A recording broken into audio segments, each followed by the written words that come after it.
तब द्रौपदी ने कहा, मूर्ख दुशासन, ना साड़ी बीच नारी है, ना नारी बीच साड़ी है, ना साड़ी ही की नारी है, ना नारी ही की साड़ी है, ये तो वृंदावन बिहारी है जो चीर बनकर खिंचा जा रहा है, खिंचा जा रहा है। अच्छा एक बात बताओ, जब भगवान कृष्ण की कलाई में एक बार कुछ चोट लग गई, उंगली में चोट लग गई, तो द्रौपदी ने भगवान की उंगली पे क्या बांधा था?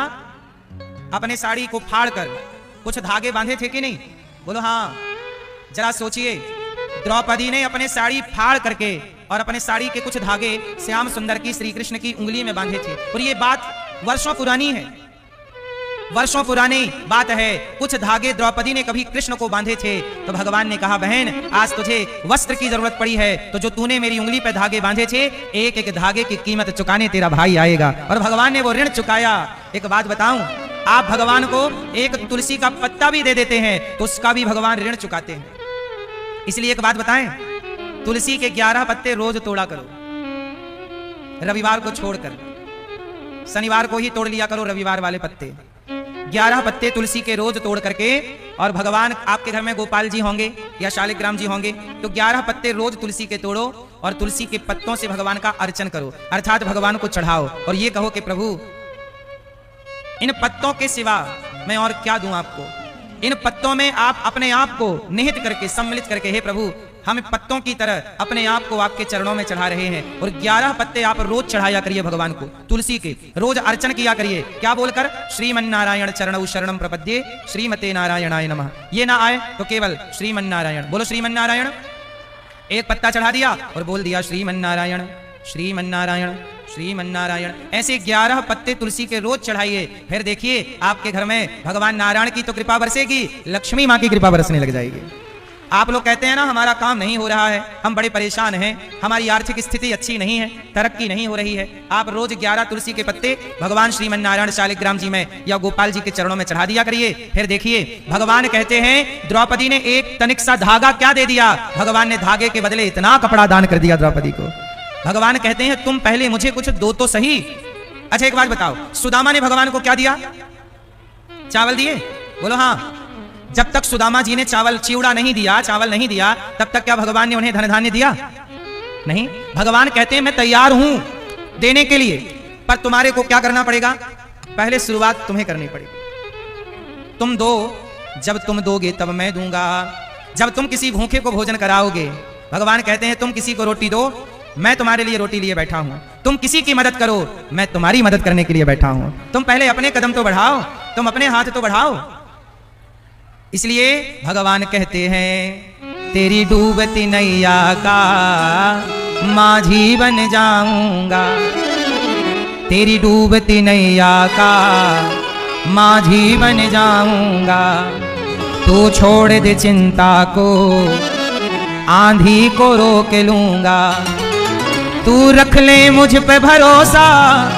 आप गाओ मेरे संग, तू रख ले। भगवान कहते हैं कि तू रख ले मुझ पे भरोसा, नैया पार लगा दूंगा।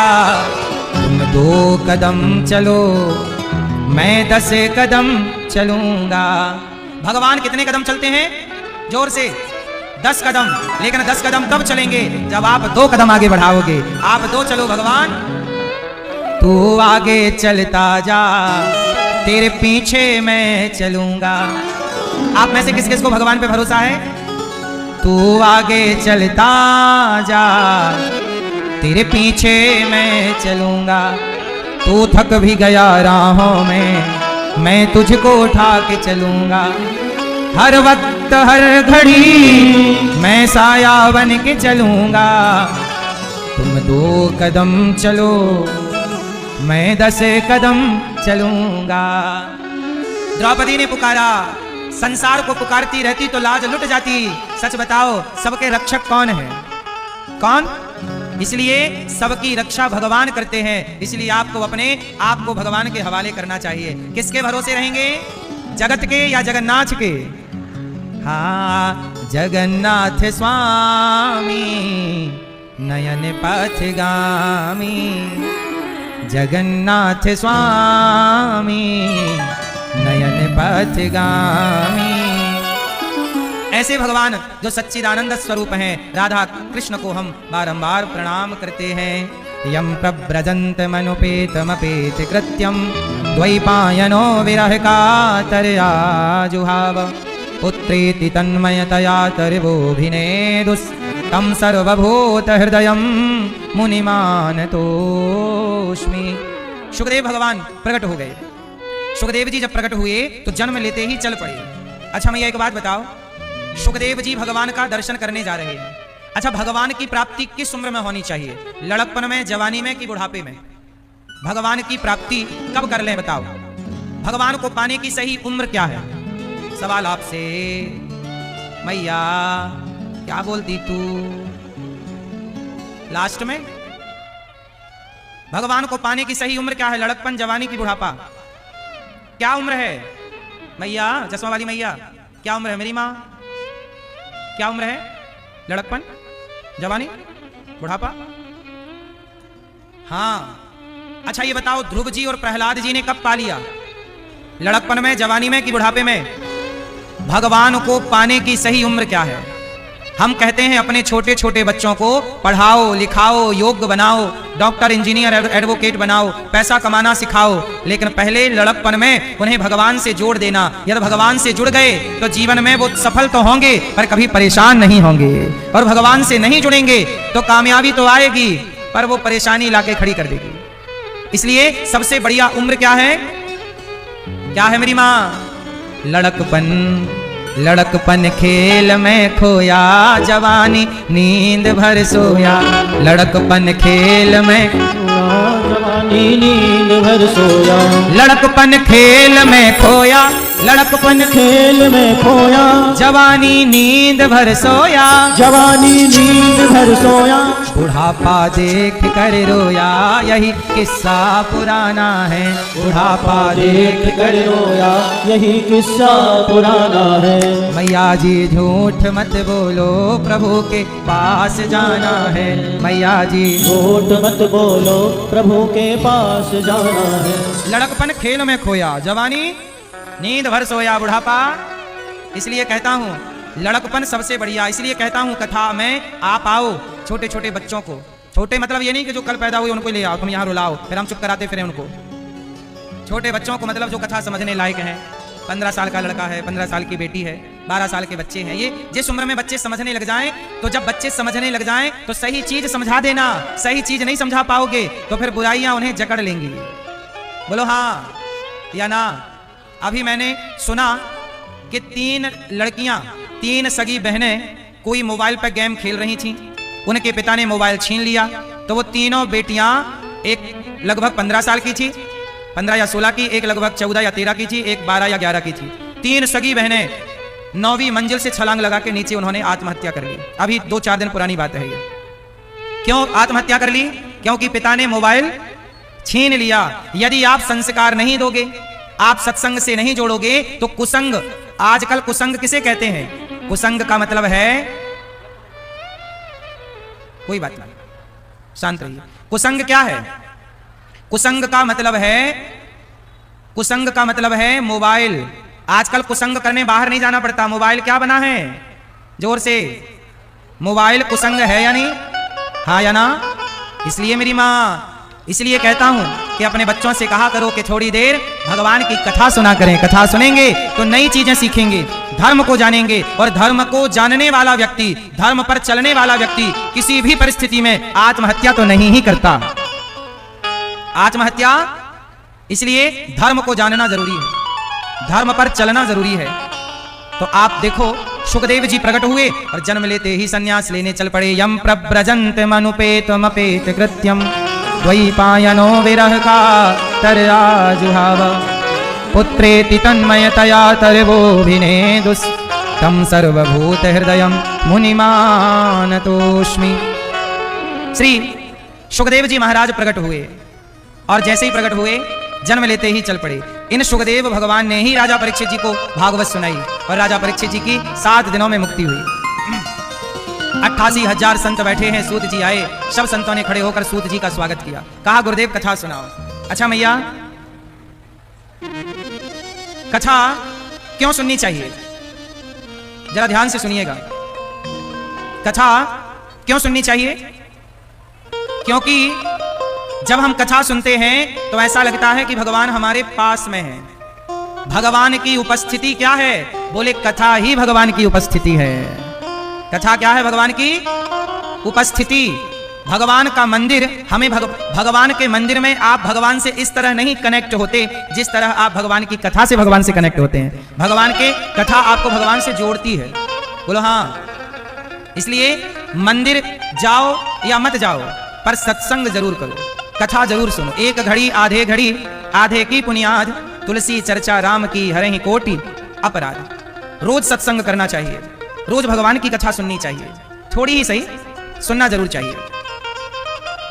अब देखो,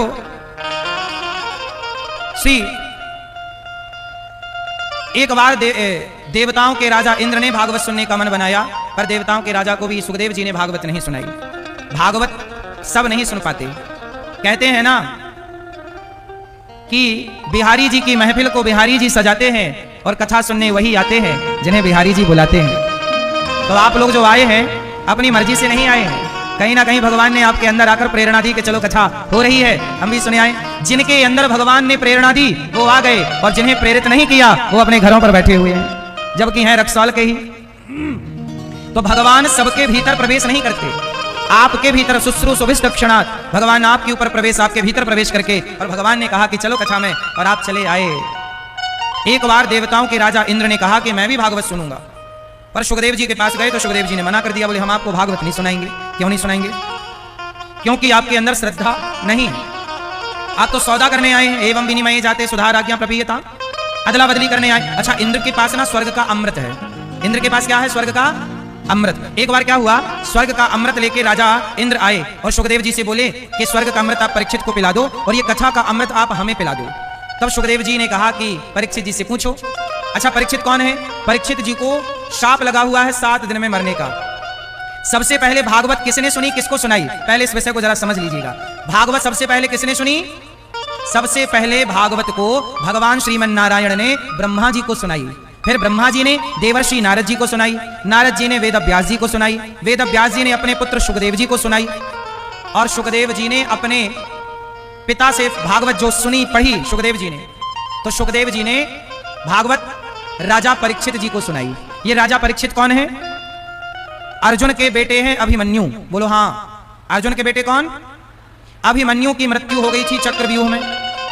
अभिमन्यु की पत्नी का नाम है उत्तरा।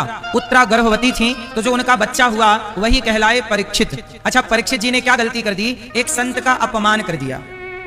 अच्छा, एक बात बताओ, माता का, पिता का, गुरु का, संत का, गाय का अपमान करने से आयु बढ़ती है कि घटती है? क्या होती है? क्या होती है? घटती है। राजा परीक्षित जी ने एक दिन संत का अपमान कर दिया। एक संत जी थे शमीक जी, उनके गले में मरा हुआ सांप डाल दिया राजा परीक्षित जी ने। तब उन्हें शाप मिला कि राजन, तुम तो राजा हो और राजा का धर्म है कि वो साधु संतों का सम्मान करे, तुम तो अपमान कर रहे हो, गला मरे सांप डाल रहे हो गले में मरा हुआ, जाओ तुम्हें शाप देते हैं। इति लंघित मर्यादम तक्षका सप्तमे हनि। राजा परीक्षित जी को 7 दिन में मरने का शाप लगा। कितने दिन में मरने का? तो राजा परीक्षित जी ने सोचा कि मुझे तो 7 दिन में मर जाना है, अब मैं क्या करूं? तब राजा परीक्षित जी ने भागवत सुनी और सुखदेव जी ने शुकताल में राजा परीक्षित जी को भागवत सुनाई। तो जहां राजा परीक्षित जी भागवत सुनने बैठे तो वहां देवताओं के राजा इंद्र आ गए और इंद्र ने कहा कि ये भागवत हमें सुना दो। सुखदेव जी ने कहा परीक्षित तू अमृत पी ले और हम भागवत देवताओं को सुनाई देते हैं। तो परीक्षित जी ने कहा ना, हमें अमृत नहीं पीना, स्वर्ग का अमृत पीने वाले को स्वर्ग मिलता है, पर भागवत की कथा सुनने वाले को भगवान मिलते हैं। अब बताओ, अमृत श्रेष्ठ है कि भागवत श्रेष्ठ है? स्वर्ग के अमृत को पीने से क्या मिलता है? स्वर्ग। और भागवत का रसपान करने से क्या मिलता है? भगवान। अच्छा ये बताओ, स्वर्ग बड़ा है कि भगवान बड़े हैं? स्वर्ग तो भगवान का बनाया है, ऐसे करोड़ों स्वर्ग भगवान बना सकते हैं। इसलिए भगवान को पा लेने के बाद स्वर्ग वर्ग पाने की कामना नहीं है। राजा परीक्षित जी ने कहा हमें भागवत सुननी है। तब सुखदेव जी ने भागवत राजा परीक्षित को सुनाई और इंद्र से कहा कि आप सौदागर बन के आए हैं, कथा में आओ ना तो प्रेमी बनकर आओ, प्रेम से सुनो, जहां जगह मिल जाए वहां बैठ के सुनो, क्योंकि आप सुनने आए हैं। जब सुखदेव जी ने देखा कि इंद्र तो सौदा करने आ गए, तब सुखदेव जी ने डांट कर इंद्र को वहां से भगा दिया। बोले नहीं, हम तुम्हें भागवत। सोचिए, देवताओं के राजा को भी सुखदेव जी ने भागवत नहीं सुनाई। क्यों नहीं सुनाई? क्योंकि तुम अधिकारी नहीं हो इसके। भागवत सुनने के अधिकारी सब नहीं होते मेरी माँ। भागवत सुनने का अधिकारी कौन है? जिसके अंदर श्रद्धा है, प्रेम है। अब श्रद्धा नहीं, प्रेम नहीं, तो आप यहां आओगे तो सुनोगे क्या?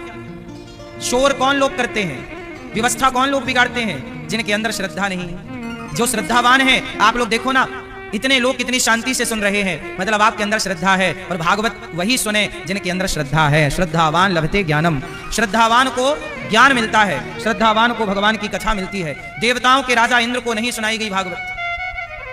देवताओं के राजा चले गए, स्वर्ग में तराजू बांधी गई, एक पलड़े में भागवत को रखा गया, दूसरे पलड़े में स्वर्ग के सुखों को रखकर तौला गया, तो भागवत जी का पलड़ा भारी था। भागवत जी की बराबरी थोड़ी कोई कर सकता है।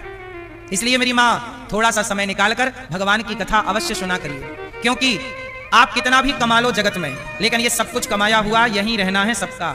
लेकिन जो राम नाम का धन कमाओगे, जो पुण्य की पूंजी कमाओगे, जो दया धर्म करोगे समाज संसार में, वही पुण्य मेरे संग जाएगा। जब मैं मरूंगा तो लोग मेरे शरीर से कपड़े भी उतार लेंगे, लेकिन जो अनिरुद्धाचार्य ने पुण्य किया होगा, किसी बेसहारा वृद्ध माँ की सेवा यदि मैंने सच्चे मन से की होगी, किसी भूखे को भोजन निस्वार्थ भाव से कराया होगा, तो वह पुण्य सदा मेरा साथ देगा। इसलिए दास अनिरुद्ध गौरी गोपाल आश्रम में वृद्ध माओं की सेवा करता है। 310 वृद्ध माएं गौरी गोपाल आश्रम में रहती हैं। अखंड 30,000 लोग भरपेट भोजन करें, ऐसी गौरी गोपाल में सबके भोजन की व्यवस्था है, सब भोजन करते हैं निःशुल्क। तो ये दास अनिरुद्ध सेवा करता है। आपसे भी कहता हूं कि इन सेवा से अपने आप को जोड़िएगा। आपके सहयोग से गौरी गोपाल आश्रम में वृद्ध माएं रहती हैं। हजारों साधु संतों को पेट भर भोजन मिलता है रोज। कल भी जब मैं आया तो संत लोग आ चुके थे भोजन करने के लिए। मैं सुबह सुबह निकला, ये देखो ये हजारों संत रोज भोजन करते हैं गौरी गोपाल में, जो फुटपाथ पर सोते हैं। आपसे भी मेरी प्रार्थना है कि एक दिन का भोजन आप अपनी ओर से करा सकते हैं संतों को। जीवन में हम जब जाएंगे तो हमारे संग क्या चलेगा? पुण्य। इसलिए पैसा कमाइएगा, बच्चों को पढ़ाइएगा, अपने लिए थोड़ा बचाइएगा, पर जब आपकी कमाई से ज्यादा हो, आपके पास अधिक ईश्वर दें, तो उससे जरूर किसी भूखे को रोटी देना चाहिए। पहले आप अपना पेट भर लो। जब आपका पेट भर जाए, लगे आपको कि मैं किसी और का भी पेट भर सकती हूँ या भर सकता हूँ, ईश्वर ने मुझे इस योग्य बनाया है, तो जरूर किसी के बारे में सोचना। फिर देखना, आप किसी के बारे में सोचो तो सही, लिख कर देता हूँ मेरी माँ, तुम्हें अपने बारे में नहीं सोचना पड़ेगा, भगवान खुद प्लानिंग करके देंगे आपके लिए। आपके बच्चों की आप क्या प्लानिंग करोगे? आपके बच्चों की आप क्या प्लानिंग कर सकते हैं? लेकिन जब भगवान प्लानिंग करेंगे ना, तो आपकी सोच से कई गुना ज्यादा। आप नहीं सोच सकते थे कि विधाता ये देंगे। कहते ना, हमारी औकात से ज्यादा सुदामा की औकात कितनी नहीं थी, वो मांगते भी तो क्या मांगते, लेकिन सुदामा जी की हैसियत से ज्यादा, हमारी और आपकी हैसियत से ज्यादा भगवान देने की क्षमता रखते हैं। एक बार उनमें भरोसा तो किया जाए, एक बार उन्हें प्लानिंग तो करने का मौका दिया जाए। आप लोग कहती हो मेरा बेटा है, मैं प्लानिंग करूंगी, तो भगवान बोलते हैं तुम ही कर लो। द्रौपदी बोली मैं अर्जुन की पत्नी हूं, अर्जुन बचाएंगे, तो भगवान बोले बुला लो अर्जुन को। जब तक द्रौपदी को जगत पे भरोसा था, तब तक ही तो नहीं आए। समस्या तो यही है कि जब तक आप भगवान पे भरोसा नहीं करते, तब तक भगवान अपने कदम नहीं बढ़ाते। पहली शर्त है मंत्र जाप मम दृढ़ विश्वास। आपको हम पे क्या करना पड़ेगा? क्या करना पड़ेगा भगवान पे? हाँ। और जब भरोसा करोगे तो हाँ, पूरा है भरोसा, मेरी हार नहीं होगी। ये प्रार्थना दिल की बेकार नहीं होगी, ये प्रार्थना दिल की बेकार नहीं होगी। पूरा है भरोसा, मेरी हार नहीं होगी। किस किस को भरोसा है कि भगवान हारने नहीं देंगे? हार तो नहीं होगी, पर भरोसा आपको पूरा पूरा भरोसा और पूरा कर्म करना है। प्रयास आप करिए, कर्म आप करिए, साथ भगवान देंगे। दोनों हाथ उठा के भरोसे के संग तालियों की सेवा।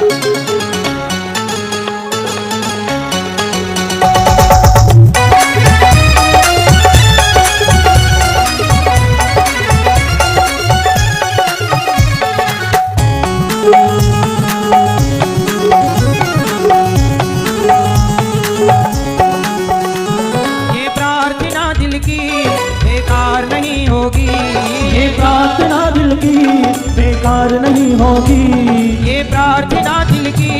बेकार नहीं होगी, ये प्रार्थना दिल की बेकार नहीं होगी। पूरा है भरोसा, मेरी हार नहीं होगी, पूरा है भरोसा, मेरी हार नहीं होगी। सांवरे जब तू मेरे साथ है, सांवरे सर पे तेरा हाथ है, सांवरे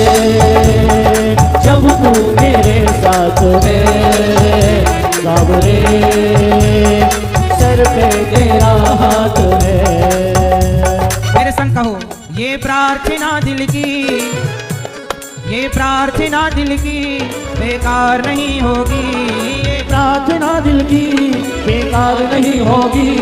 अच्छा बताओ, हृदय से की गई हमारी कोई भी प्रार्थना क्या बेकार चली जाती है? नहीं, पुकारो तो सही। ये प्रार्थना दिल की बेकार नहीं होगी, ये प्रार्थना दिल की बेकार नहीं होगी। पूरा है भरोसा मेरी हार नहीं होगी, पूरा है भरोसा मेरी हार नहीं होगी। सांवरे जब तू मेरे साथ है, सांवरे सर पे तेरा हाथ है, सांवरे जब तू मेरे साथ है, सांवरे सर पे तेरा हाथ है। दोनों हाथ उठा के भाव से भरोसे के साथ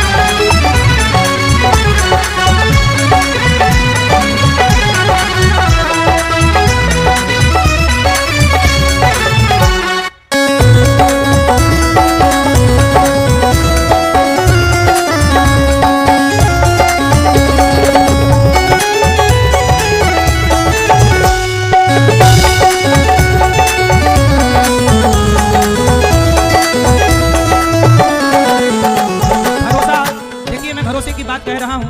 कल जब मैं दिल्ली से पटना के लिए आया और पटना से जब यहाँ रक्सौल आया, तो जब मैं एयरपोर्ट पहुंचा, वहां से जब फ्लाइट पर बैठा, दिल्ली से पटना के लिए जब फ्लाइट पर बैठा, तो फ्लाइट के अंदर मुझे एक भैया मिले। उन्होंने मुझे देख के कहा, आप रक्सौल जा रहे हैं? मैंने कहा मैंने कहा आप ऐसा क्यों पूछ रहे हैं? उन्होंने कहा मैं सूरत में रहता हूँ और सूरत से मैं 10 दिन की छुट्टी लेकर केवल रक्सौल आपकी कथा सुनने के लिए आ रहा हूँ। जरा सोचिए, वो अपना सूरत से कितने लोग रक्सौल में ऐसे हैं जिनके यहाँ दूर दूर से रिश्तेदार आ गए हैं कि चलो 7 दिन हम तुम्हारे यहाँ रह के कथा सुनेंगे। ये कितनी बड़ी श्रद्धा है कि अपना काम छोड़कर किसके लिए आए? भगवान के लिए। जब भगवान पे इतना भरोसा है, तो जब वो इतने कदम चले हैं, तो जरा सोचिए उनके लिए भगवान कितने कदम चलेंगे। जब भगवान पे आप भरोसा करते हैं, तो भगवान विश्वास नानी और द्रौपदी का रंग लाया, बहना का भाई बन खुद सांवरा आया, बहना का भाई बन खुद सांवरा आया। विश्वास नानी और जब भरोसा द्रौपदी ने किया, तो आए भरोसा नानी बाई, मतलब नरसी जी की बेटी नरसी जी ने भरोसा किया, भाई आएगा, सांवरा जरूर आएगा। विश्वास नानी और द्रौपदी का रंग लाया, बहना का भाई बन खुद सांवरा आया, बहना का भाई बन खुद सांवरा आया। इज्जत जमाने में शर्मसार नहीं होगी, इज्जत जमाने में शर्मसार नहीं होगी। पूरा है भरोसा मेरी हार नहीं होगी, पूरा है भरोसा मेरी हार नहीं होगी। सांवरे जब तू मेरे साथ है, सांवरे सर पे तेरा हाथ है, सांवरे जब तू मेरे साथ है, सांवरे सर पे तेरा हाथ है। जय जय।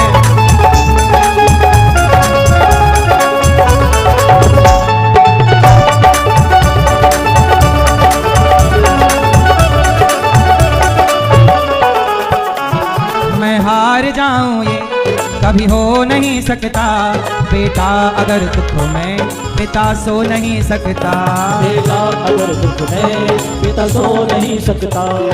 अच्छा ये बताओ, आपके पिता कौन है? कौन है आपके पिता? हम सबके पिता भगवान हैं या नहीं? ये बात सही है गलत है? किस किस के पिता भगवान हैं? मैं हार जाऊं ये, बोलो मेरे संग, मैं हार जाऊं ये, मैं जोर से, मैं हार जाऊं ये,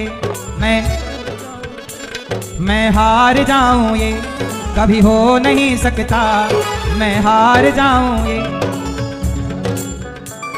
मैं हार जाऊं ये कभी हो नहीं सकता। बेटा अगर दुख में पिता सो नहीं सकता। बेटा अगर दुख में पिता सो नहीं सकता। यदि आप पर जरा सा भी संकट आता है ना, तो जैसे आप छटपटाते हैं, तड़पते हैं, कई गुना ज्यादा भगवान तड़पते हैं। द्रौपदी की लाज लुटी तो भगवान तैयार थे दौड़ने के लिए, तैयार थे जाने के लिए, पर क्या करें, बिना बुलाए जा भी तो नहीं सकते थे ना। आप लोग गलती क्या कर देते हो कि भगवान को भूल जाते हो। मैं हार जाऊं ये कभी हो नहीं सकता। बेटा अगर दुख में पिता सो नहीं सकता। बेटा अगर दुख में पिता सो नहीं सकता। बेटे की हार तुम्हें स्वीकार नहीं होगी। बेटे की हार तुम्हें स्वीकार नहीं होगी। बेटे की हार तुम्हें स्वीकार नहीं होगी। बेटे की हार तुम्हें स्वीकार नहीं होगी। पूरा है भरोसा मेरी हार नहीं होगी। पूरा है भरोसा मेरी हार नहीं होगी। सांवरे जब तू मेरे साथ है, सांवरे सर पे तेरा हाथ है। सांवरे जब तू मेरे साथ है, सांवरे सर पे तेरा हाथ है।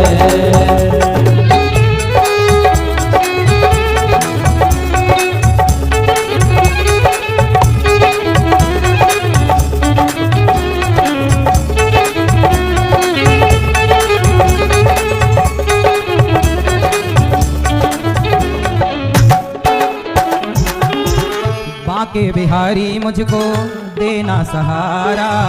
बांके बिहारी मुझको देना सहारा। कहीं छूट जाए ना दामन तुम्हारा। कहीं छूट जाए ना दामन तुम्हारा। बांके बिहारी मुझको देना सहारा। बांके बिहारी मुझको देना सहारा। कहीं छूट जाए ना दामन तुम्हारा। कहीं छूट जाए ना दामन तुम्हारा। कहीं छूट जाए ना दामन तुम्हारा। कहीं छूट जाए ना दामन तुम्हारा। ये प्रार्थना दिल की बेकार नहीं होगी। ये प्रार्थना दिल की बेकार नहीं होगी। पूरा है भरोसा मेरी हार नहीं होगी। पूरा है भरोसा मेरी हार नहीं होगी। सांवरे जब तू मेरे साथ है, सांवरे सर पे तेरा हाथ है। सांवरे जब तू मेरे साथ है, सांवरे सर पे तेरा हाथ है। सांवरे जब तू मेरे साथ है, सांवरे सर पे तेरा हाथ है। सांवरे जब तू मेरे साथ है, सांवरे सर पे तेरा हाथ है। तो आप में से कितने लोग भगवान पे पूरा भरोसा रखेंगे कि भगवान मेरे से एक क्षण के लिए भी कभी दूर नहीं है? जिसे भरोसा है, अच्छा ये बताओ, अर्जुन को भरोसा था कि दुर्योधन को भरोसा था? भगवान पर किसे भरोसा था? जोर से, अर्जुन को। जैसे भरोसा अर्जुन को कृष्ण पर था, ऐसे मेरे प्यारे बिहार वासियों, रक्सौल वासियों, आपका भी भरोसा भगवान पर होना चाहिए। जैसे अर्जुन की जीत हुई, आपकी भी जीत निश्चित है। इसलिए मेरी प्यारी माँ, मेरी बहनों, मेरे भाइयों, मेरे पिता तुल्य बुजुर्गों, मैं आपको बार बार निवेदन करूं, ये संसार आंख खुले तक का साथी है। ये संसार आंख खुले का साथी है, आंखें बंद होने का साथी केवल भगवान है। इसलिए यदि आंख खुली है तो बंद भी जरूर होगी, और बंद होगी तब का साथी कौन? इसलिए वो तब का साथी है। इसलिए उसे खुली आंख से पुकारो, खुली आंख से उसे देखो, खुली आंख से उसे स्मरित करो, स्मरण करो। श्री परीक्षित जी महाराज ने भागवत सुनी। देवराज इंद्र को कहा कि आपको नहीं सुनाएंगे क्योंकि आप अधिकारी नहीं हैं। ये भागवत की महिमा है, जरा सोचिएगा। हमें कल वो व्यक्ति सूरत से जब मिले तो हमें बड़ा आश्चर्य लगा। हमने उनसे कहा भी बाद में कि भैया आप काम छोड़ के आ गए, काम क्यों छोड़ दिया? उन्होंने कहा कि महाराज जी सारी जिंदगी काम ही तो करना है, काम से कहाँ फुर्सत मिलनी है। वो तो कभी कोई रोज रोज थोड़ी रक्सौल में भागवत होगी, हम काम तो सारी जिंदगी करेंगे। और भागवत तो पूरी जीवन में पहली बार इस तरह से सुनने को मिल रही है, इसलिए काम तो हो जाएंगे। जब तलक रहेगी जिंदगी फुर्सत ना होगी काम से, और कुछ समय ऐसा निकाल लो कि प्यार कर लो राम से। तो आप सब लोग भगवान के परम प्रिय हैं। और एक बात बताएं, राम जी का संबंध भी आप लोगों से है। बिहार के राम जी क्या लगते हैं? हाँ? दामाद लगते हैं। सीता मैया हमारी कहां से हैं?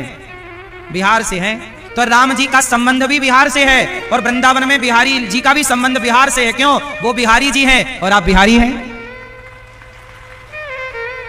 नहीं है? आप क्या हैं?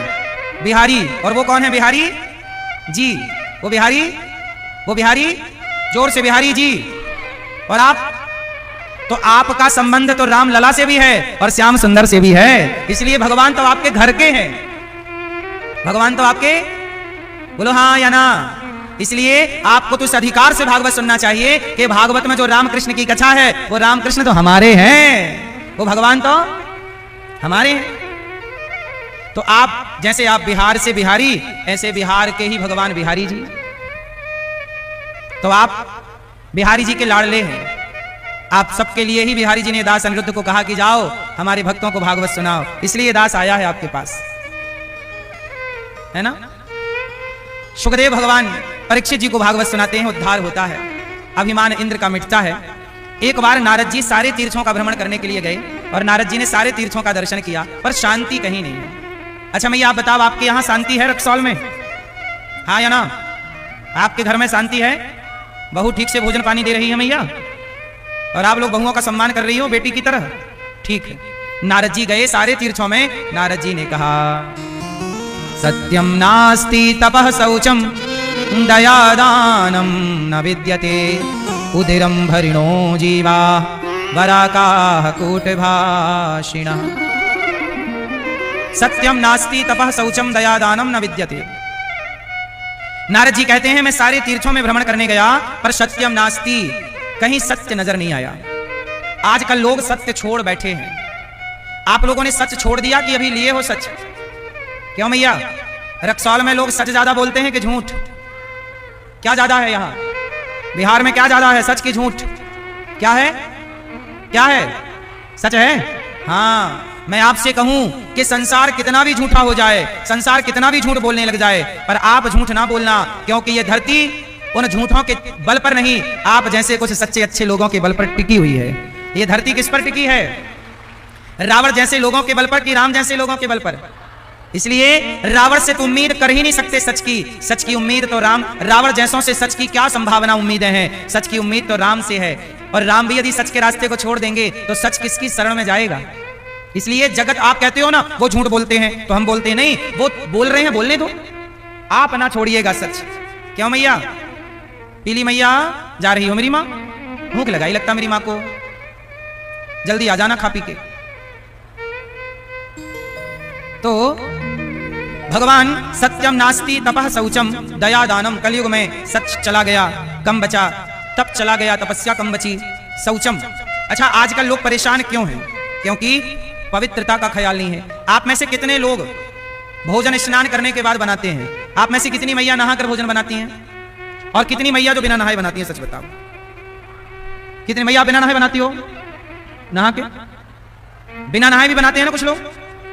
भोजन कभी अपवित्रता में नहीं बनाना चाहिए, अशुद्धि में नहीं बनाना चाहिए, सदा शुद्धि का पालन करना चाहिए। लघु शंका जाओ तो 4 कुल्ला करना चाहिए, हाथ पांव धुलना चाहिए, शौच करने के बाद अर्ध स्नान करना, पूरा स्नान करो वरना अर्ध स्नान करना चाहिए। पवित्रता जैसी राखे शुद्धि वैसी रहे बुद्धि, शुद्धि अच्छी होगी तो बुद्धि भी अच्छी होगी। अब एक कथा सुनाता हूं, ध्यान से सुनना। नारद जी सारे तीर्थों में गए, शांति तो मिली नहीं। वृंदावन आए, एक कन्या को उदास देखा, देवी तुम कौन हो? उन्होंने कहा मेरा नाम भक्ति है। उदास क्यों है? बोले कि कलयुग में हम बड़ी परेशान हैं। तब नारद जी उस भक्ति महारानी का दुख दूर करने के लिए सनकादियों से पूछे कि मैं क्या करूं कि भक्ति का दुख दूर हो जाए। सनकादियों ने कहा कि भागवत सुनो। हरिद्वार की पावन धरती पर भागवत शुरू हुई और नारद जी ने जब भागवत सुनी तो भक्ति महारानी का सारा दुख दूर हो गया, प्रकट हो गई भक्ति महारानी, भक्तों के हृदय में बैठी। नारद जी ने एक सवाल किया कि महाराज भागवत कोई पुण्यात्मा सुने तो आश्चर्य नहीं, पापी सुने तो आश्चर्य नहीं, क्या जिसने जीवन भर पाप किया है क्या ऐसा पापी भागवत सुन के तरेगा? बोले हाँ, कितना भी बड़ा पापी भागवत सुने वो तर जाएगा। कोई पापी तरा आज तक के इतिहास में? तब कहा कि सुनो, भागवत सुनने से कितने, ये मानव पाप कृतस्तु सर्वदा सदा दुराचारता विमार्गिगाः क्रोधाग्नि दग्धा कुटिलाश्च कामिनः सप्ताह यज्ञेन कलौ पुनन्ति ते। कितना भी बड़ा पापी क्यों ना हो, भागवत सुन के तर जाएगा। कोई तरा? हाँ, एक पंडित जी थे, उनका नाम था आत्मदेव। क्या नाम था? जोर से मैया सुन लो मेरी माँ। एक पंडित जी थे, आत्मदेव उनका नाम था। उनकी पत्नी का नाम था श्रीमती धुंधली देवी। क्या नाम था? पंडित जी आत्मदेव, उनकी पत्नी का नाम धुंधली। अच्छा, आत्मदेव जी के पास सब कुछ था, पैसा था, घर था, लेकिन उनके ना कोई पुत्र नहीं था, बेटा। क्या नहीं था? जोर से, बेटा नहीं था। आत्मदेव जी बहुत पूजा पाठ यज्ञ जप तप उन्होंने किया, पर कोई पुत्र नहीं हुआ। बड़े परेशान हो गए। अच्छा, कुछ लोगों को देखो बेटा होता है, कुछ लोगों को बेटा नहीं होता। अच्छा मैं यही बताओ, बेटा जिसे होता है वो अच्छे हैं या जिन्हें नहीं होता वो अच्छे हैं? जोर से, जोर से। दोनों ही अच्छे हैं। अब ये जानना जरूरी है कि बेटा क्यों होता है और बेटा क्यों नहीं होता। कुछ लोगों का बेटा होता है, कुछ लोगों के यहाँ बेटा नहीं होता। तो भगवान किसी को देते हैं, किसी को नहीं देते। तो क्या भगवान की उनसे कोई दुश्मनी होती है जिनको नहीं देते? क्या उनकी विशेष दोस्ती होती है जिनको देते हैं? कहते हैं ना, भगवान, एक माँ के दो बेटे हैं, एक बेटे को माँ केला देती है। एक माँ थी, उसके दो बेटे थे। एक बेटा को माँ ने केला दिया, ले बेटा केला खा, उसने केला खा लिया। और दूसरा बेटा था, उसने भी केला खा लिया। तो माँ ने उससे केला छीन लिया और एक थप्पड़ मारा गाल में। केला खाने को मना किया था ना, क्यों खा लिया? तो किसी साधु ने कहा, वाह री माता, तेरे ही दो बेटे हैं, एक को तो केला बड़े प्यार से खिला रही है और दूसरा खा रहा है तो डांट रही है। तब माँ ने कहा कि ये बेटा कमजोर है तो केला दे रही हूँ, किसकी कमजोरी मिटे, दूध पिला रही हूँ, केला दे रही हूँ। और इस बेटे को सर्दी है, डॉक्टर ने मना किया है कभी केला ना खिलाना, और ये केला छीन के खा रहा है तो मैं इसे मार रही हूँ। तो माँ है, माँ केला लेती है तो भी माँ का प्यार है, और माँ केला देती है तो भी माँ का। क्यों मैया? जो माँ बच्चे को केला छीन रही है बच्चे से, क्या उस माँ का बेटे से प्यार नहीं है? जोर से। माँ के लेने में भी प्यार है और माँ के देने में भी। उसी तरह भगवान बेटा दें तो भी भगवान का प्यार है आप पर, और भगवान बेटा बेटी ना दें तो भी भगवान का प्यार है आप पर। भगवान के लिए सब समान है, भगवान के लिए सब बराबर हैं। तो सवाल खड़ा हुआ कि भगवान ने किसी को बेटा दिया, किसी को बेटा नहीं दिया। क्यों नहीं दिया? तो जरा सुनो, बेटा हमेशा माँ बाप का ऋण चुकाने के लिए आता है। ये बात सही है कि गलत है? मैया, पीछे वाली मैया, ओ लाल मैया, मैया, ओ पीछे सबसे पीछे वाली मैया, वो लाल मैया सबसे आखिरी में बैठी हैं। मैया बताओ मेरी माँ, सुनो ध्यान से मेरी माँ, ये बताओ भगवान बेटा देते हैं तो क्यों देते हैं? आपके ऊपर कोई ऋण है? बेटा हमेशा माँ बाप का ऋण चुकाता है कि नहीं? बोलो हाँ। जिसके सिर पर ऋण है, कर्जा है, तो भगवान बेटा कर्जा चुकाने के लिए देते हैं। जाओ तुम्हारे ऊपर ऋण है, कर्जा चुकाएगा बेटा, तुम्हारे नाम से पुण्य करेगा, तुम्हारे नाम से श्राद्ध करेगा, तुम्हारे नाम से पिंडदान करेगा, तर्पण करेगा। जाओ, पुत्र कर्जा चुकाएगा माँ बाप का। तो जिसके सिर पर ऋण है उसे तो भगवान ने बेटा दे दिया, पर जिसके सिर पर कोई ऋण नहीं था तो भगवान ने कहा कि तुम्हें तो कोई ऋण ही नहीं है, तुम जाओ संसार का कुछ दिन आनंद लेकर वापस आ जाना, तुम्हारा तो ऑलरेडी मोक्ष है। भाई आपके मोक्ष का प्रयास आपको करना पड़ेगा, पर जिनके कोई पुत्र नहीं है उनके मोक्ष का उपाय उन्हें नहीं करना पड़ेगा, क्योंकि जिनका कोई नहीं उनके भगवान है। भगवान बोले मैं करूंगा। तो तुम्हारे सिर पर ऋण है तो ऋण चुकाने बेटा आ गया, जिसके सिर पर ऋण था ही नहीं भगवान ने उसे इस प्रपंच से झंझट से बचाए रखा है। अब आप संसार में देखते हैं कि सबके बच्चे हैं तो आपको लगता है हमारा भी होना चाहिए। अच्छा मुझे एक बात बताओ, मीराबाई के कोई बेटा है? जोर से मैया बोलो मेरी माँ, मीराबाई के कोई बेटा है? पीछे वाली मैया, भगवान मीराबाई के कोई बेटा है? नहीं है। अब बताओ मीरा भाग्यवान है कि अभागिन है? हैं? जिसके बेटा नहीं है, अरे बेटा 4 हो जाएं आपके, 10 हो जाएं आपके, तो बेटे से आप भाग्यवान ना होंगी। जिसके हृदय में भगवान का प्रेम हो जाए, जिसके हृदय में भक्ति आ जाए, वही भाग्यवान होता है, वही बड़ा होता है। बेटा पा लेने से कोई बड़ा नहीं हो जाता। रावण के तो 1 लाख बेटे थे पर अभागी है। रावण के कितने बेटे हैं? जोर से 1 लाख बेटे हैं। रावण के 1 लाख बेटे हैं, लोग उसे अभागी कहते हैं, पुतला जलाते हैं। बेटों से कोई बड़ा होता तो रावण से ज्यादा बेटा किसके हैं? 1 लाख पूत 1.25 लाख नाती, जिसके घर पर दिया ना बाती। रावण के इतने बेटे हैं, पर जब रावण मरा तो कोई बेटा आग लगाने वाला नहीं बचा। लेकिन धन्य है विभीषण, इसलिए रावण बड़ा नहीं, विभीषण बड़े हैं। क्यों? क्योंकि विभीषण के हृदय में भगवान के लिए प्रेम है। जिसके अंदर भक्ति है वही बड़ा होता है मेरी माँ, बेटे वाला बड़ा नहीं है। इसलिए भगवान करें आपके खूब बेटा हो। हम तो कहते हैं 10-20 बेटा हो आपके, क्या दिक्कत है? आप सबके 10-10 बच्चे हों, क्या दिक्कत है? लेकिन बेटा ना होए तो रोने की जरूरत। मीराबाई ने कृष्ण के लिए आंसू बहाए तो कृष्ण मिल गए। आप लोग बेटों के लिए रोते हैं, मीराबाई भगवान के लिए रोई। आप ही बताओ किसके लिए रोना चाहिए? बेटे के लिए रोएं कि बेटा नहीं है? बेटा हो जाए तो ठीक है, और ना होए तो परेशान ना होना, क्योंकि भगवान ने आपको जगत की झंझट से मुक्त कर रखा है। बेटा वाले लोग परेशान तो हैं ही। कितने माएँ ऐसी हैं जिन माओं ने बच्चों को पढ़ाया लिखाया योग्य बनाया, बाद में उन्हीं बेटों ने माओं को वृद्धाश्रम भेज दिए। हमारे पास तो 310 माताएं हैं, ऐसी माएँ हैं जिनके बेटा हैं, 4-4 बेटा हैं, पर रोटी नहीं देते। तो ऐसे बेटों से करोगे क्या जो तुम्हें बुढ़ापे में 2 वक्त की रोटी भी ना दे? इसलिए मैं आपके पास फिर एक निवेदन कर दूं कि बेटे की संपत्ति बड़ी नहीं है। मीराबाई ने कहा है, पायो जी मैंने राम रतन धन पायो। जिसके पास राम नाम की दौलत है वही बड़ा है, वही अमीरी है, वरना तो सब गरीबी है। भगवान ने आत्मदेव जी नाम के ब्राह्मण थे, उनके कोई संतान नहीं थी। संत जी ने उन्हें समझाया कि बेटे के लिए मत रो। वो बोले नहीं मुझे तो बेटा चाहिए।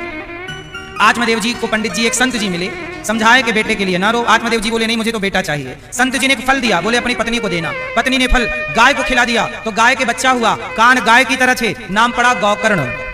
नाम क्या पड़ा? जोर से, नाम गौकर्ण पड़ा। अब गौकर्ण जी, अच्छा धुंधली की बहन को बेटा हुआ तो धुंधली ने पैसे से खरीद लिया, नाम रखा धुंधकारी। अब गौकर्ण और धुंधकारी 2 बच्चे हैं कि यत कालेन तौ जातौ तरुणौ तनि आब भऊ। अब देखो क्या हुआ कि गौकर्ण पंडितो ज्ञानी, तो गौकर्ण जी बड़े ज्ञानी पंडित बने, और धुंधकारी महाखलह, धुंधकारी महादुष्ट हुआ। धुंधकारी महान दुष्ट हुआ, धुंधकारी बड़ा हुआ। अब देखो आत्मदेव जी को भगवान बेटा नहीं दे रहे थे, तो इन्होंने जिद कर ली कि बेटा चाहिए। अच्छा भगवान बेटा क्यों नहीं दे रहे थे? क्योंकि धुंधकारी जब हो गया तो उसने बड़े होकर बाप को खूब मारा। आत्मदेव जी को डंडे से मार रहा है, खूब पिटाई कर रहा है। आत्मदेव जी रो रहे हैं कि हे भगवान, जब बेटा नहीं था तो भी रोना पड़ा, और बेटा मिल गया तो भी रोना पड़ रहा है। बात ऐसी है ना मेरी माँ कि भगवान कुछ दे दें, इसलिए कहता हूं कि भगवान कुछ दें तो रख लो, और ना दें तो जिद ना करो। मेहनत करो, प्रयास करो, कर्म करो, परंतु जिद ना करो। जो आपके भाग्य में नहीं है, यदि वो मिल भी जाए तो वो आपको नुकसान पहुंचाएगा। जैसे आत्मदेव जी के भाग्य में संतान नहीं थी, पर इन्होंने जिद की और एक पुत्र पा लिया, और जब पाया तो बेटा ऐसा पाया कि डंडा मार रहा है। इसलिए भगवान ने नहीं दिया था कि तुम्हारे ऊपर बड़ा संकट, पुत्र का दुख बहुत है, इसलिए दिया ही नहीं कि तुम इस दुख से दुखी ही ना हो, पर आपको तो दुखी होना था। मैया एक बात कहें, जीवन बहुत सीधा होना चाहिए, इच्छाओं को कंट्रोल करना चाहिए। किसको कंट्रोल करना चाहिए मेरी माँ? इच्छाओं को। जो आपकी जरूरत है उसे आप पूरी कर लो। जरूरत क्या है आपकी? रोटी, कपड़ा, मकान, शिक्षा, ये आपकी जरूरतें हैं। ये सब भगवान करे सबके पास हो, पर इच्छाओं के पीछे ना भागना। जिन लोगों की इच्छाएं ज्यादा हैं वो लोग ज्यादा परेशान हैं। एक चीज मिल जाए तो दूसरी इच्छा जिंदा हो जाती है कि ये और मिल जाए, वो मिल जाए उसकी इच्छा हो जाती है ये और मिल जाए। इसलिए सारी जिंदगी इच्छाओं के पीछे भागना मुझे लगता है कि सही है कि गलत है? आप बताओ, इच्छाओं के पीछे भागना सही है मैया? मैया बोलो राधे राधे। सुन लो मेरी माँ, इच्छाओं के पीछे भागना सही है कि गलत है? जोर से। गलत है ना? इसलिए रावण की इच्छाएं पूरी ना हो पाई और शबरी की इच्छाएं पूरी हो गई। बोलो हाँ। लंका में रहने वाला रावण, उसकी इच्छाएं पूरी ना हो पाई तो पुतले जल गए, और शबरी की इच्छाएं घास की झोपड़ी में पूरी हो गई तो श्रद्धा से राम मिल गए। इच्छाओं की पूर्ति जहां हो गई तो झोपड़ी में भी राम आ जाएंगे, झोपड़ी में भी राम आ जाएंगे, और इच्छाएं पूरी नहीं हुई तो सोने की लंका में भी आग लग जाएगी। इसलिए कहता हूं इच्छाओं के पीछे मत भागो, इच्छाओं की गुलामी ना करो। आत्मदेव जी को बेटा नहीं था, उन्हें अपना मन भगवान में लगा लेना था, पर जिद की और बेटा मांग लिया। अब बेटे धुंधकारी ने डंडे से मारा, आत्मदेव जी रो रहे हैं। तब गौकर्ण जी ने समझाया, देहेष्टिमान से रुधिरे भीमतिम त्यजत्वम जाया सुतादिषु सदा ममतां विमुञ्च पश्यानि संजगदिदं क्षणभङ्गनिष्ठं वैराग्यरागिरसिको भवभक्तिनिष्ठः। अब गोकर्ण जी ने जो ज्ञान अपने पिता को दिया, कहो तो मैं वो ज्ञान आपको दे दूं जोर से। किस किस को दे दूं? आप लोग हाथ नहीं उठा रहे हैं मेरी मां। सुनो, गोकर्ण जी ने कहा, पिताजी देहे स्थिमान से रुधिरे भिमतिम त्यजत्वम। आप कहते हो कि बेटे ने साथ छोड़ दिया, आप कहते हो कि बेटे ने हमें धोखा दे दिया, मारा। अच्छा एक बात बताओ, अच्छा मैया बताओ, सबसे बड़ा धोखेबाज कौन है? लाल मैया, मेरी प्यारी मां, सब लोग बताओ, सबसे बड़ा, मैया जा रही हो? हरी पीली गुलाबी नीली मैया जा रही हो? लो, बीच से जा रही हो, कथा सुने बिना पूरी। घर कहीं ना जाएगा मेरी मां, आधा घंटा और बैठ लो। घर ही जाना है, भागा ना जा रहा है। और कल से मैं आपसे प्रार्थना करूं 3 घंटे का समय लेके आना, 3 बजे से 6 बजे तक सुनना पूरी बात। चलो मैं आपसे पूछ रहा था, बताओ सबसे बड़ा धोखेबाज कौन है? जोर से। हाँ, सबसे बड़ा धोखेबाज मन है, बिल्कुल आपकी बात से हम एग्री हैं। सबसे बड़ा धोखेबाज कौन है? मन। पर मैं यहां पर मन की बात नहीं कर रहा हूं, और भी कोई है सबसे बड़ा धोखे? मन तो है नो डाउट, पर और भी कोई है जो धोखेबाज है, बताओ कौन? मन बहुत बड़ा धोखेबाज है। आपका मन देखो इतना बड़ा धोखेबाज है कि आपका मन संसार में लगता है, भगवान में नहीं लगता। संसार में लगा तो संसार के लोग शमशान तक छोड़ के चले गए। बोलो हाँ। अच्छा सबसे बड़ा धोखेबाज कौन है? फिर से बोलो एक बार। आपको सबसे ज्यादा धोखा कौन दे रहा है? कौन? आपका शरीर। बोलो मेरा, बोलो मेरा। आपका शरीर आपको धोखा दे रहा है। क्यों मैया? सही है मैया, आप चाहती थी कि आप बुढ़ी हो जाएं? नहीं, पर आप बूढ़ी हो रही हो कि नहीं? बोलो हाँ। क्यों मैया? आप चाह रही थी कि आपके बाल सफेद हो जाएं, पर आपके बाल सफेद होने लग गए, बुढ़ापा आने लग गया। इसका मतलब यह हुआ कि आपका शरीर आपको जो से धोखा दे रहा है। हमारा मन नहीं है कि हम बुढ़े हो जाएं, पर हमारा शरीर हमें बुढ़ा बना रहा है। इसका मतलब हमारा शरीर बहुत बड़ा धोखेबाज है। जरा सोचिए कि आपकी आंखें धोखेबाज हैं, कब इनमें कम दिखने लग जाए। कान बड़े धोखेबाज, कब सुनाई कम पड़ने लग जाए। कमर धोखेबाज, कब कमर में दर्द पैदा हो जाए। घुटने धोखेबाज, कब घुटना कम करना छोड़ दें। शरीर कब धोखा दे दे, कब बिस्तर पे पड़ जाए। शरीर धोखेबाज है। इसलिए कहता हूं, इस धोखेबाज शरीर को एक दिन ये शरीर किसी काम का नहीं रहेगा। तो जब तक शरीर काम करता है तब तक दौड़ दौड़ के भगवान की कथा सुन लो, आंखों से भगवान को देख लो, कानों से भगवान की कथा सुन लो, हाथों से दान पुण्य कर लो, क्योंकि एक दिन बाद शरीर आपको धोखा दे देगा। फिर आप चाहोगे, कई बार आपने देखा होगा बुढ़ापे में लोगों का बंद हो जाता है मुंह, मतलब बोल नहीं पाते। ये बात सही है कि गलत है? बुढ़ापे में कुछ लोग नहीं, पैरालाइसिस हो जाता है तो बोल नहीं पाते। आप बोल रहे हो तो खूब नाम जप कर लो, राम राम कृष्ण कृष्ण खूब जप लो। जब तक देख सकते हो तो आकर के वृंदावन गौरी गोपाल भगवान को, बिहारी जी को देख लो। चल सकते हो तो चल लो बिहारी जी की ओर। एक दिन तो पांव नहीं काम करेंगे, आंख नहीं काम करेगी। इसलिए कहता हूं मेरी मां कि शरीर धोखा देगा आपको।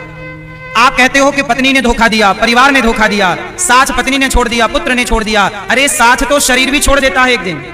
सच बताओ, आपका शरीर आपका सगा है? जोर से। क्या आपका शरीर आपका सगा है? जब आपका शरीर आपका सगा नहीं है तो शरीर से संबंध रखने वाले लोग आपके सगे कैसे हो जाएंगे? तो सच बताओ, आपका सगा कौन है? आपका सगा कौन है? जोर से। हाँ, आपके सगे कौन? इसलिए कहता हूं, नाता एक राम जी से, दूजा नाता तोड़ दे। सगे भगवान हैं। हम अपने सगे को नहीं पहचान रहे। हम लोग कहते हैं ये हमारा सगा है, ये हमारा सगा है। मेरी मां, दगा किसी का सगा नहीं है। किया नहीं तो कर देखो, जिसने जिसने दगा किया है जाकर उसका घर देखो। दगा किसी का, ये संसार दगा है। बोलो हाँ। हाँ, दगा किसी का सगा नहीं है, दगा किसी का सगा नहीं है। किया नहीं तो कर देखो, जिसने जिसने दगा किया है जाकर उसका घर देखो। ये संसार हमारा सगा। दगा किया था रावण ने जब साधु भेष बनाया था। भिक्षा लेने गया था लेकिन सीता को हर लाया था। लंका नगरी राख बनाई पल भर में हनुमत देखो, जिसने जिसने दगा किया है जाकर उसका घर देखो। आपसे कहता हूं किसी के साथ धोखा ना करना, दगा ना करना, और संसार को सगा ना कहना। तो आज से कितने लोग सगा भगवान को कहेंगे? हमारे सगे कौन? हाँ, कौरव पांडव जुआ है खेले, शकुनी पासे फेंक रहा, दुर्योधन की चालाकी को नटवर नागर देख रहा। आप कितने भी होशियार बन जाओ, पर आपकी होशियारी कौन देख रहा है? हाँ, कौरव पांडव जुआ है खेले, शकुनी पासे फेंक रहा, दुर्योधन की दादागिरी को नटवर नागर देख रहा।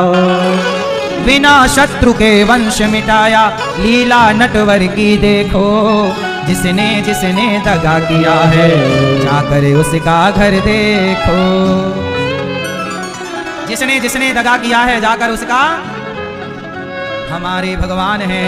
इसलिए कहता हूं मेरी माँ, भगवान के सिवा किसी से आप ये मत कहना कि ये मेरा है। ये संसारिक रिश्ते हैं, ठीक है, व्यवहार में कहना पड़ता है ये भी मेरा है, पर भगवान के सिवा मेरा कोई नहीं। अच्छा ये बताओ आपके कितने रिश्तेदार हैं मैया? हाँ, कितने रिश्तेदार? हमारे दो ही रिश्तेदार। मैया जी तुम्हारे कितने रिश्तेदार? मैया कितने रिश्तेदार हैं आपके? हमारे कितने? हाँ, हमारे दो ही रिश्तेदार। एक हमारी राधा रानी, एक हमारी राधा रानी, और दूजे बाके बिहारी सरकार। हमारे दो ही रिश्तेदार। राधे राधे, जय हो, जय जय।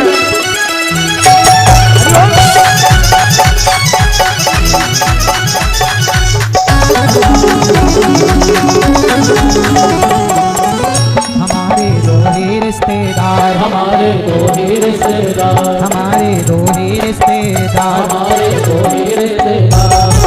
एक हमारी राधा रानी, एक हमारी राधा रानी, एक हमारी राधा रानी, एक हमारी राधा रानी, तुझे बाके बिहारी सरकार। हमारे हमारे दो ही रिश्तेदार, हमारे दो ही रिश्तेदार, हमारे दो ही रिश्तेदार।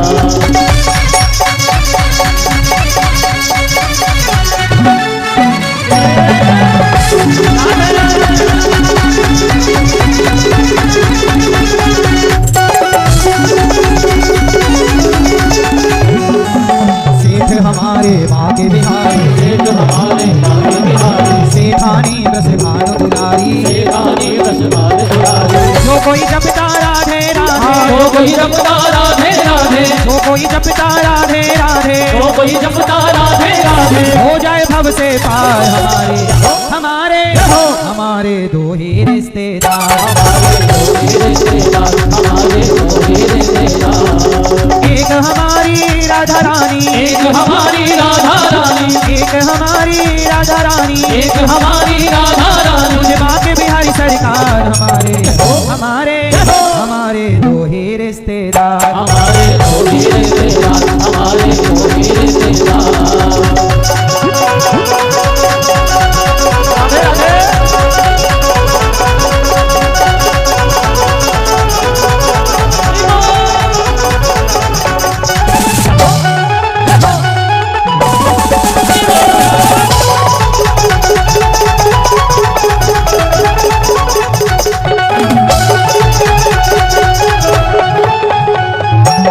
कोई चिंता ना कोई टेंशन, ना कोई चिंता ना कोई टेंशन, राधा नाम है दिल में मेंशन। राधा नाम है दिल में मेंशन। ना कोई चिंता ना कोई टेंशन, ना कोई चिंता ना कोई टेंशन।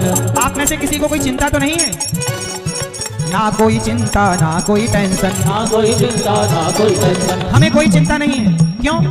क्योंकि राधा नाम है दिल में मेंशन, राधा नाम है दिल में मेंशन, राधा नाम है दिल में मेंशन। राधा नाम है दिल में मेंशन।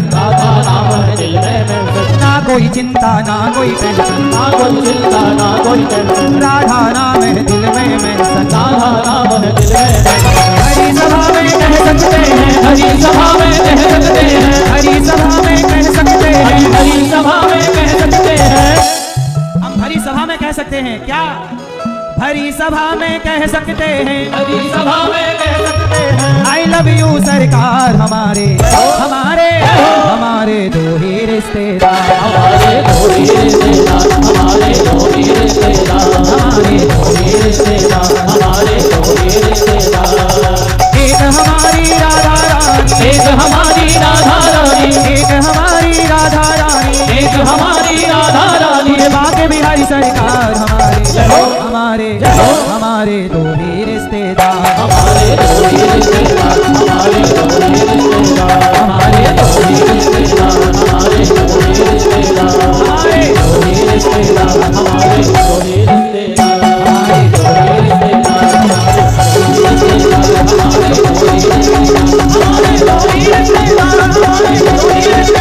हमारे दो ही रिश्तेदार, हमारे दो ही रिश्तेदार, बोलिए राधा रानी सरकार की। जय हो।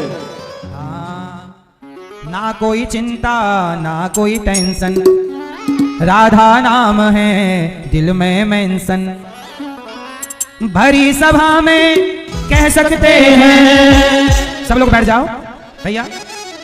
भरी सभा में कह सकते हैं, आई लव यू सरकार हमारे। आई लव यू कहना है तो बिहारी जी को कहा करो, भगवान को कहा करो, राधा रानी उनके सिवा हमारा कोई नहीं, श्याम सुंदर के सिवा हमारा कोई नहीं। भरी सभा में कह सकते हैं, आई लव यू सरकार हमारे दो ही रिश्तेदार। मैया जी तुम्हारे कितने रिश्तेदार।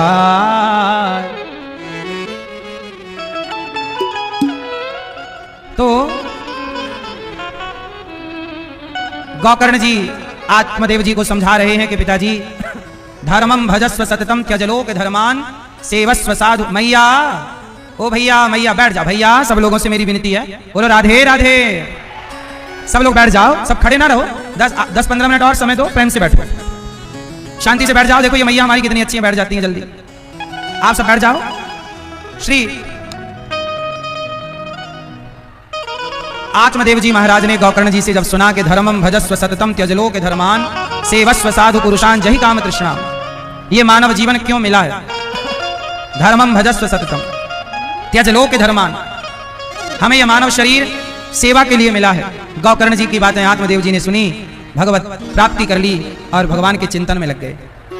ये मानव शरीर बड़ा अनमोल है, जितनी सेवा कर सकते हो, अच्छा काम कर सकते हो, कर लो।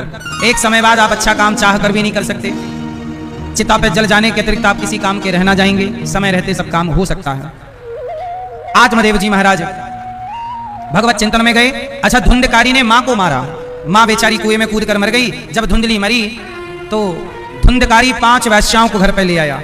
उन 5 वैश्याओं ने धुंधकारी को गला दबा के मार डाला और 5 स्त्रियों ने धन बांट करके रफू चक्कर हो गई। धुंधकारी समाप्त हो गया। पर धुंधकारी शरीर से तो मर गया, पर माँ बाप को जो सताया था, गलत कर्म कर चुका था, अब वो भोगेगा कौन? तो धुंधकारी प्रेत बन गया। जब आप कोई गलत काम करते हैं तो आपको प्रेत बन करके अपने कर्मों का फल भोगना पड़ता है। पुरुष बनेगा प्रेत और स्त्रियां गलत काम करेंगी तो क्या बनेंगी? चुड़ैल। मैया आप यदि गलत रास्ते पे चल पड़ी, अपने पति को धोखा दे दिया, यदि आपने अपने सास ससुर का अपराध किया है, उन्हें मारा है, पीटा है, पाप किए हैं, तो देखो बेटा यदि अपने माँ बाप को मारे तो उसे प्रेत बनना पड़ेगा। जो बेटा अपने माँ बाप पे हाथ उठाएगा उसे प्रेत बनना पड़ेगा। धुंधकारी ने ऐसा ही किया, इसलिए प्रेत बना। अब प्रेत जब बना तो बड़ा कष्ट में चला गया। तब एक दिन उसने, धुंधकारी ने अपने भैया गौकर्ण जी से कहा, प्रेत बना था तो रूप बदलता हुआ बोला प्रेत के रूप में कि भैया मैं आत्मदेव, मैं धुंधकारी हूं, अहम भ्राता तुदीयोस्मि धुंधकारी नामता, मैं धुंधकारी हूं, मैं प्रेत योनि में चला गया हूं, बताओ मेरी मुक्ति कैसे हो? तब गौकर्ण जी ने धुंधकारी जैसे पापी की मुक्ति के लिए ये भागवत सुनाई। और जो भागवत 7 दिन की जब गौकर्ण जी ने सुनवाई तो बांस की ग्रंथि में जाकर धुंधकारी बैठा। पहले दिन की कथा सुनी तो धुंधकारी बांस की एक गांठ फट गई। दूसरे दिन की कथा में बांस की दूसरी ग्रंथि, तीसरे दिन की कथा में बांस की तीसरी ग्रंथि, और 7 दिन की कथा पूरी होते ही धुंधकारी एक देवताओं की तरह दिव्य पुरुष बना और विमान आया और विमान पर बैठकर जाने लगा। तो गोकर्ण जी ने कहा भैया ये तो बताओ आप कौन हो। तब धुंधकारी ने कहा भैया मैं धुंधकारी हूँ, प्रेत बन गया था। जरा सोचिए कि आपके दादे परदादे यदि प्रेत बन जाएं, यदि कोई व्यक्ति पाप से प्रेत बन जाए। तो धुंधकारी बोला कि मैं प्रेत बना था पर भागवत सुना तो मेरा मोक्ष हो गया, मेरा उद्धार हो गया। इसका मतलब यह है कि पापी से पापी यदि प्रेत भी बन जाए तो भागवत से उनका उद्धार हो जाता है। इसलिए अभी भागवत जी के पोथी पाठ होंगे वृंदावन में 5 मार्च से। तो आप भी अपने माता पिता के लिए, अपने कल्याण के लिए जीते जी भागवत जी के पोथी पाठ करा सकते हैं। और आप भी भागवत जी के पोथी पाठ करा के और आप भी अपने माता पिता को, पूर्वजों को भागवत जी का पाठ सुना दो। जीवन में एक बार भागवत जरूर सुननी चाहिए। भागवत जी के पोथी पाठ करा सकते हैं आप अपने पितरों के निमित्त। इतना विशाल आयोजन इस तरह से आप ना करा पाओ तो पोथी पाठ करा लो, वही पुण्य वही फल आपको आपके पितरों को प्राप्त हो जाता है। तो आप लोग भी पोथी पाठ करा सकते हैं जो कि 5 मार्च से होने जा रहा है। अगला पोथी पाठ अष्टोत्तर। प्रिय भक्तों, धुंधकारी भागवत सुन के तर गया। गोकर्ण जी ने फिर भागवत सुनवाई कि भाई सबने भागवत सुनी, धुंधकारी क्यों तरा, बाकी लोग क्यों नहीं तरे। तब कहा कि धुंधकारी ने बड़ी एकाग्रता से भागवत सुनी। अच्छा, भागवत कैसी सुननी चाहिए?